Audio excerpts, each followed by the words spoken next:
મિત્રો, ઉનાળાની ગરમી ચાલુ થાય એટલે ઉનાળાની ગરમીની સાથે સાથે આગમન થાય સૌનું પ્રિય ફળ એવી કેરીનું. કેરી એ નાના મોટા સૌને ભાવતું ફળ છે. કેરી જોતાં જ સૌના મોંમાં પાણી આવવા લાગે છે. કોઈને કેરીનો રસ ભાવે છે તો કોઈ કેરીને કાપીને ખાય છે. અને આખો ઉનાળો ગમે એટલી કેરી ખાધી હોય છતાંય જ્યારે કેરીની સિઝન પૂરી થાય અને માર્કેટમાંથી કેરી જવા લાગે ત્યારે એક જ ગીત યાદ આવે કે અભી ના જાઓ છોડ કર કે દિલ અભી ભરા નહીં. અને સૌના મનમાં એમ જ થાય કે કાશ એવી કોઈ રીત મળી જાય કે જે રીતે કેરી સ્ટોર કરીને આખું વર્ષ કેરી ખાઈ શકીએ. હા મિત્રો, આજે અમે આખું વર્ષ કેરી ખાવા માટે સ્ટોર કરવાની રીત લઈને આવ્યા છીએ, જેમાં આપણે કેરીનો રસ અને કેરીના કટકા સ્ટોર કરીને આખું વર્ષ કેરીનો આનંદ કેવી રીતે માણી શકાય એ જોઈશું. તો મિત્રો, ખૂબ જ ઇન્ટરેસ્ટિંગ એવા આજના આ વિડીયોમાં છેક સુધી બન્યા રહેજો. વિડીયો પસંદ આવે તો વિડીયોને લાઇક કરજો, તમારા ફ્રેન્ડ્સ અને ફેમિલીમાં શેર કરજો, અને મારી ચેનલને હજુ સુધી સબસ્ક્રાઈબ ના કરી હોય તો અત્યારે જ અમારી ચેનલને સબસ્ક્રાઈબ કરી દેજો. સ્વાગત છે અમારા સૌ દર્શકોનું અમારી યુટ્યુબ ચેનલ ચાંદની રેસિપીમાં. કેરીને સ્ટોર કરવા માટે અમે અહીં 10 નંગ જેટલી કેરી લીધી છે. સ્ટોર કરવા માટે તમારે સારી ક્વોલિટીની પાકેલી કેરી જ પસંદ કરવી. દાગવાળી કે વધારે પાકી ગયેલી હોય એવી કેરીનો ઉપયોગ ના કરવો. હવે સૌથી પહેલાં આપણે કેરીને ચોખ્ખા ઠંડા પાણીથી સારી રીતે ધોઈ લઈશું. એના માટે આપણે ચોખ્ખું ઠંડુ પાણી ભરેલું એક પહોળું વાસણ લઈ લઈશું. કેરીને પાણીમાં ઉમેરી દઈશું. હવે કેરીને સારી રીતે ધોઈ લઈશું.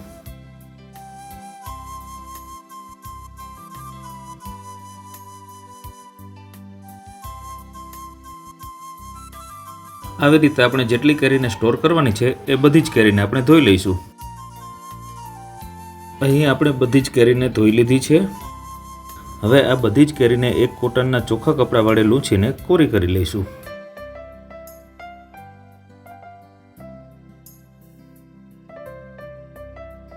આવી રીતે આપણે બધી જ કેરીને લૂંછીને કોરી કરી લઈશું.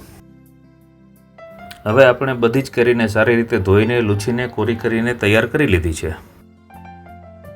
તો ચાલો હવે કેરીને સ્ટોર કરવાની રીત માટે આગળ વધીએ. સૌથી પહેલાં એક થાળી લઈશું. કેરીના ઉપરના ભાગને છરી વડે કાપીને કેરીની છાલને સારી રીતે ઉતારી લઈશું.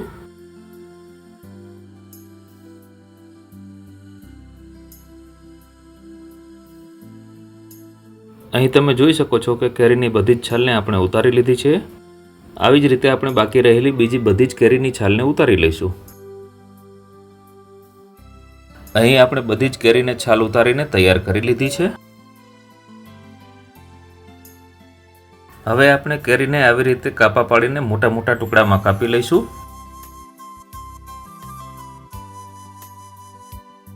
સ્ટોર કરવા માટે આપણે કેરીને મોટા મોટા ટુકડામાં જ કાપવાની છે.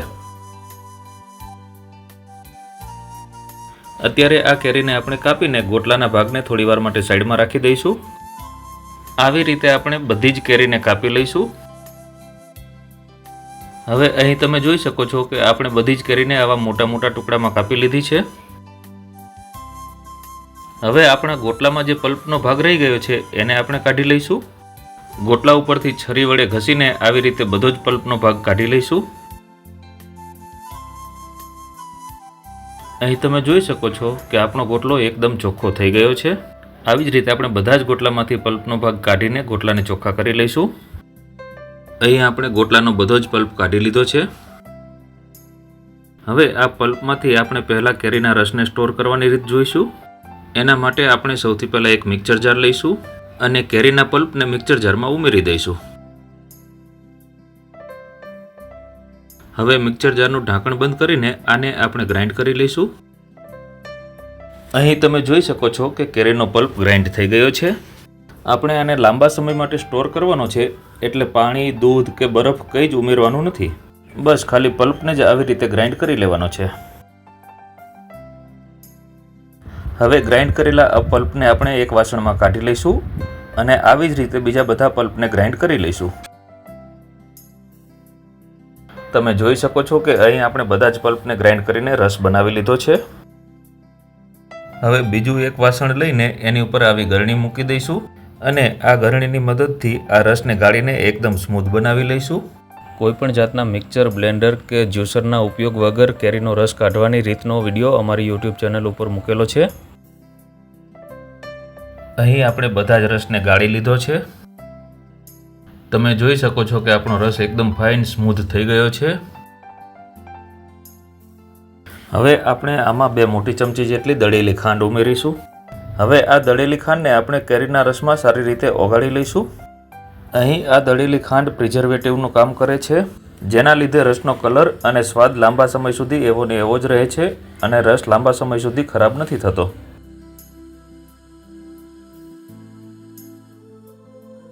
હવે આ કેરીના રસને સ્ટોર કરવા માટે આવી લોકવાળી જે પ્લાસ્ટિકની બેગ આવે છે એનો ઉપયોગ કરીશું.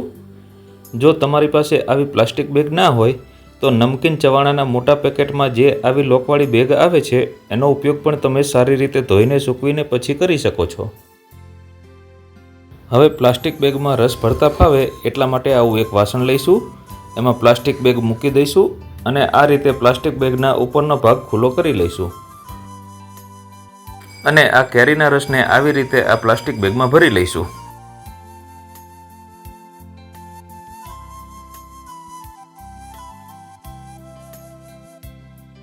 હવે આ પ્લાસ્ટિક બેગને વાસણમાંથી બહાર કાઢી લઈશું. આવી રીતે દબાવીને પ્લાસ્ટિક બેગમાંથી બધી જ હવાને બહાર કાઢી લઈશું. બધી જ હવા બહાર નીકળી જાય પછી આવી રીતે બેગને લોક કરી દઈશું. અહીં તમે જોઈ શકો છો કે આ પ્લાસ્ટિક બેગમાં હવે જરા પણ હવા નથી રહી. હવે આવી રીતે આ બેગને સેલો ટેપ લગાવી દઈશું.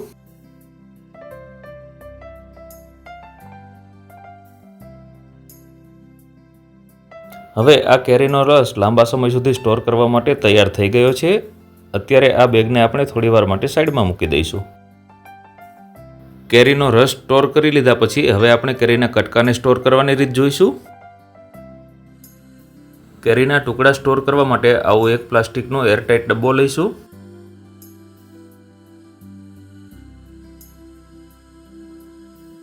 હવે આ ડબ્બામાં તળિયે આપણે થોડી ખાંડ ભભરાવી દઈશું.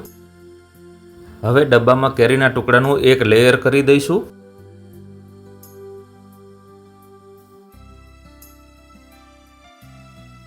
આવી રીતે કેરીનું એક લેયર થઈ જાય પછી એની ઉપર થોડી ખાંડ ભભરાવી દઈશું. હવે આની ઉપર કેરીનું બીજું લેયર કરી દઈશું. આવી રીતે દરેક લેયરની વચ્ચે ખાંડ ભભરાવીશું અને બધી જ કેરીને ડબ્બામાં ભરી લઈશું. વિડીયોમાં અગાઉ રસ સ્ટોર કરતી વખતે કહ્યું એમ ખાંડ આમાં પ્રિઝર્વેટિવનું કામ કરે છે અને એના લીધે કેરી લાંબા સમય સુધી સારી રહે છે. આવી રીતે આપણે ડબ્બાને ઉપરની ધારથી થોડો અધૂરો ભરવાનો છે. કેરીના ઉપરના લેયરને ડબ્બાનું ઢાંકણ ના અડે એવી રીતે આપણે કેરી ભરવાની છે. હવે આ છેલ્લા લેયરની ઉપર પણ થોડી ખાંડ ભભરાવી દઈશું. હવે ઢાંકણ ઢાંકીને ડબ્બાને બંધ કરી દઈશું અને આવી જ રીતે બાકી રહેલી કેરીને બીજા ડબ્બામાં ભરી લઈશું. અહીં સ્ટોર કરવા માટે મારે કેરીના 2 ડબ્બા ભરાઈ ગયા છે. તો અહીં કેરીનો રસ અને કેરીના ટુકડા સ્ટોર કરવા માટે તૈયાર થઈ ગયા છે. હવે આ કેરીના ટુકડા અને કેરીના રસને ડીપ ફ્રીઝરમાં મૂકીને તમે લાંબા સમય સુધી સ્ટોર કરી શકો છો. તો મિત્રો, કેરીનો રસ અને કેરીના ટુકડા આ રીતે સ્ટોર કરીને કેરીની સિઝન પૂરી થયા પછી પણ લાંબા સમય સુધી તમે કેરીની મજા માણી શકો છો. કેરીનો રસ અને કેરીને લાંબા સમય સુધી સ્ટોર કરવાની મારી આ રીત તમને કેવી લાગી કોમેન્ટ કરીને મને જરૂરથી જણાવજો. વિડીયો પસંદ આવ્યો હોય તો એક લાઇક જરૂરથી આપજો.